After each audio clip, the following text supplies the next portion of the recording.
everybody. Let's talk a little bit about the Cobra 2000 board oopses that I have sort of come across, and one of them's a biggie.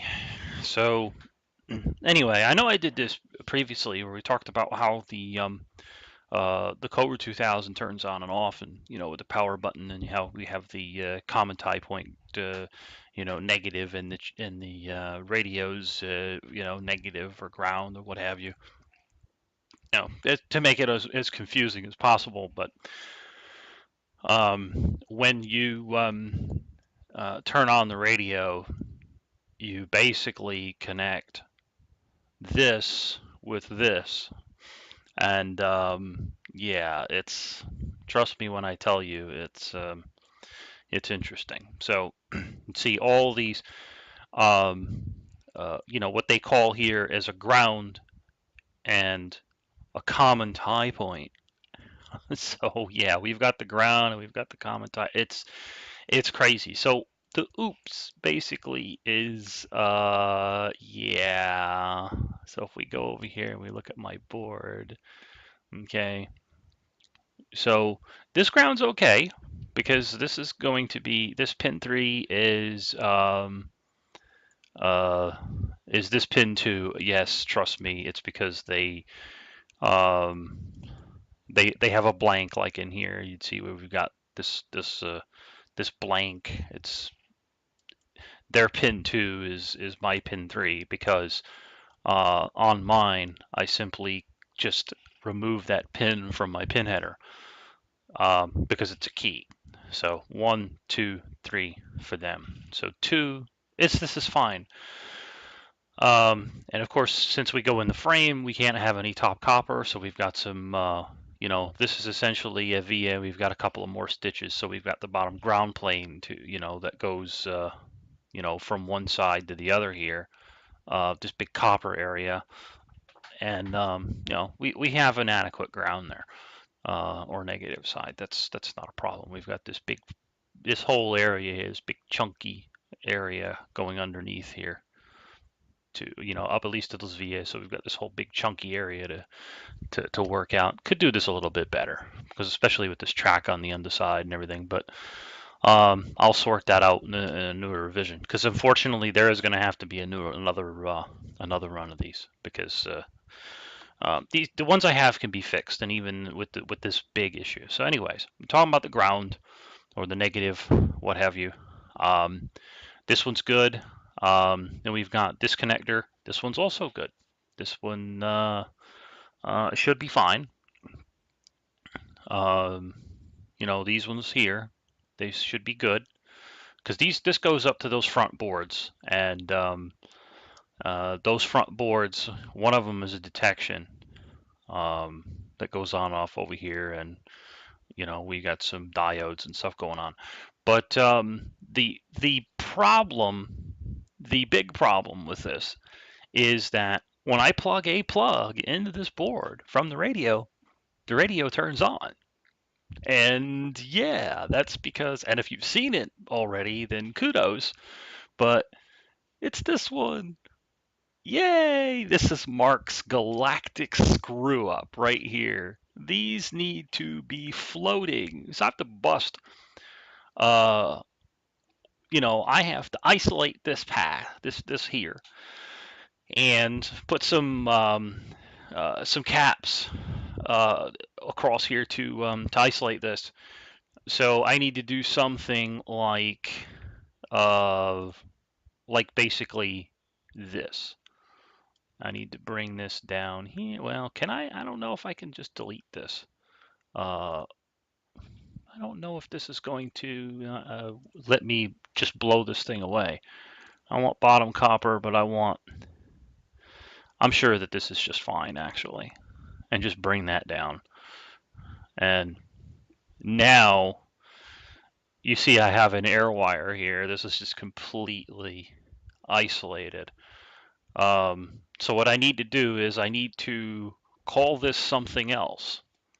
And I'm going to have to probably do this in the schematic because this is going to be a isolated land here.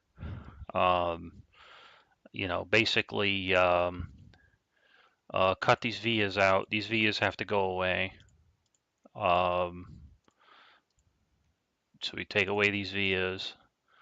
Um, this needs to be disconnected. See, we have this sort of air wire thing going on to this, so we need to get rid of this as well.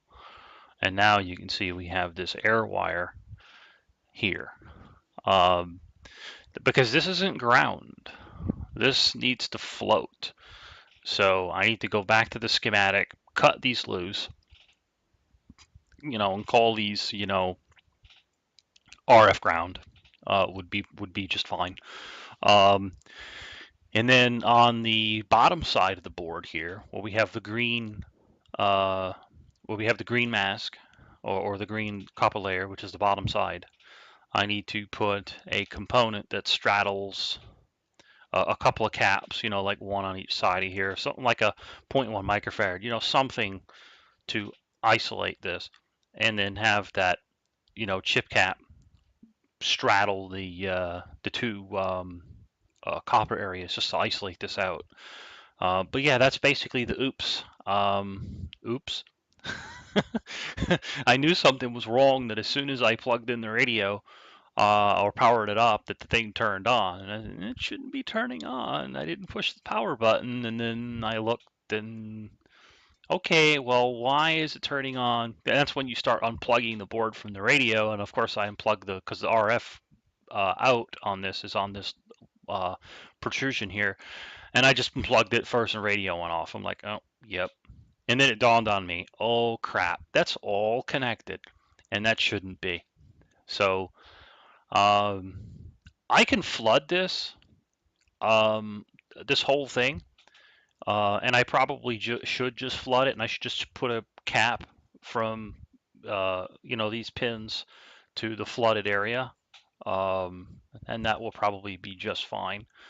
Because the only thing is that we've got two coaxial connectors. This is just how they did it in this radio. There's a coaxial connector that plugs in, the center conductor, and the shield of the braid is here, and then the braid again here, and then the center conductor on this side. So it's just two pieces of coaxial cable that are on that plug, and of course the pin 2 is a key.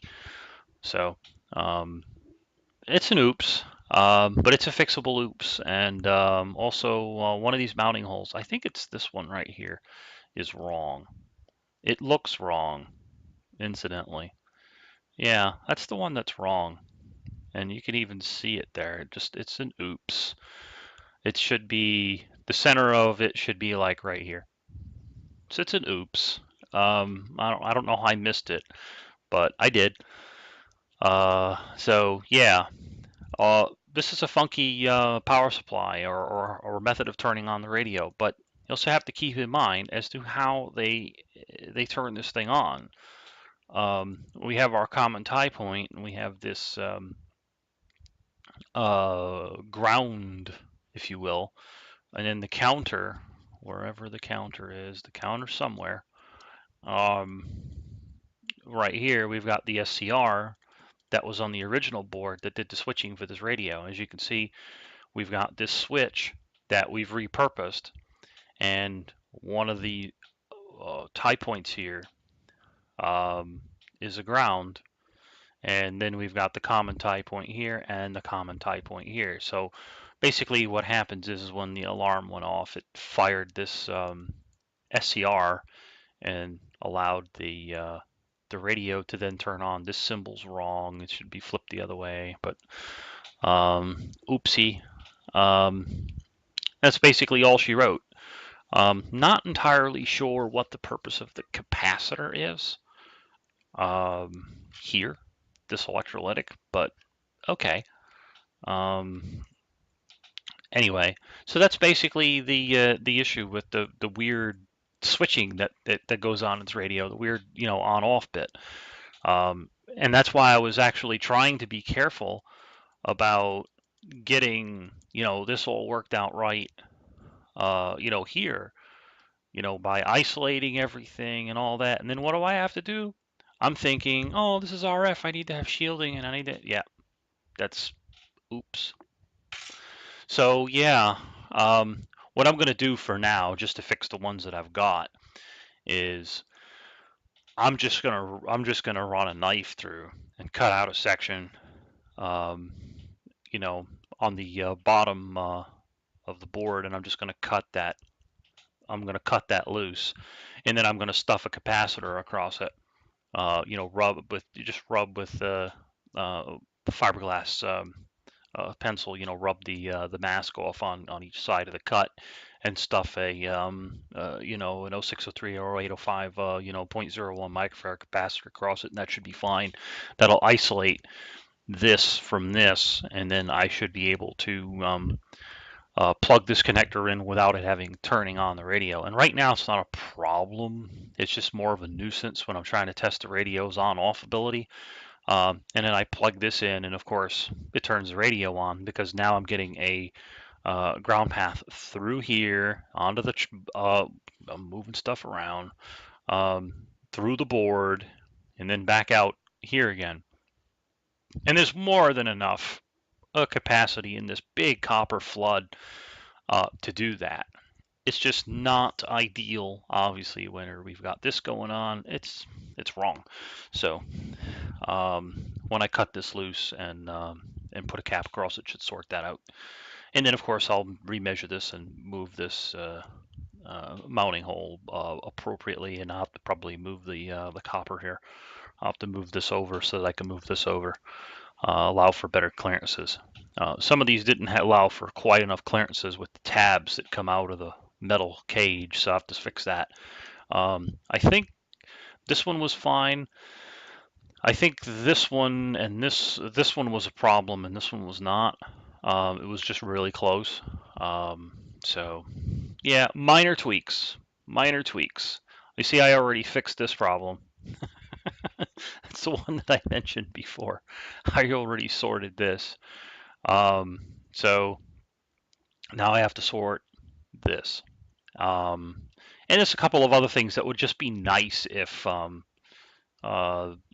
could just change. And that's the whole thing about when you get the board and you're actually going and putting it in the radio, and you find out you got some little quirk somewhere that'll be nice. So yeah, it's never right the first time. I mean, almost never. It's damn close. I can tell you that right now. It's damn close, and it works. But just a few more little things would be nice. I might move these connectors around a little bit, and I'll tell you why. I'll take some pictures of the radio if I can later. Do something with the radio and show everybody.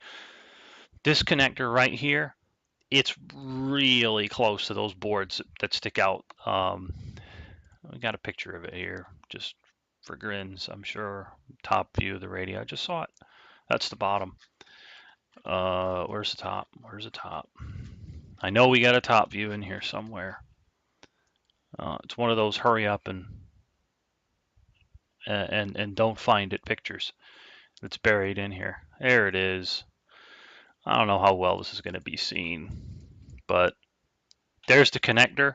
My board protrudes out this far, and there's like roughly the edge of the board right there. My connector's right up on the edge of the board.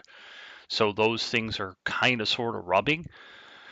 So if I can compact this just a little bit, I should be fine. And we'll go from there. Um, but I think it fits. I measured it, and it does fit, and it currently even still fits. But I think I could possibly get a little bit more room here. The USB connector, um, I put it there for convenience, and then the power supply for it and everything like that. I don't know. I'm not really too sure about that. Um, that's I just have to see what I can, rework with this. Maybe I could probably just get this tight, just a little bit tighter, so that I get maybe a couple of millimeters of clearance from the connector that plugs into this to the radio itself. But anyway, guys, that's pretty much it. That's the oopses. You can go ahead and laugh. I'm kind of laughing now. But yeah, it's just an oops. I just screwed it up. You know, plain as day, screwed this up. Just trying to think about trying to make sure that that's as isolated as all get out with guards and everything like that. And well, I attached the two different grounds together, and yeah, so the radio won't turn off. Anyway, guys, till next time.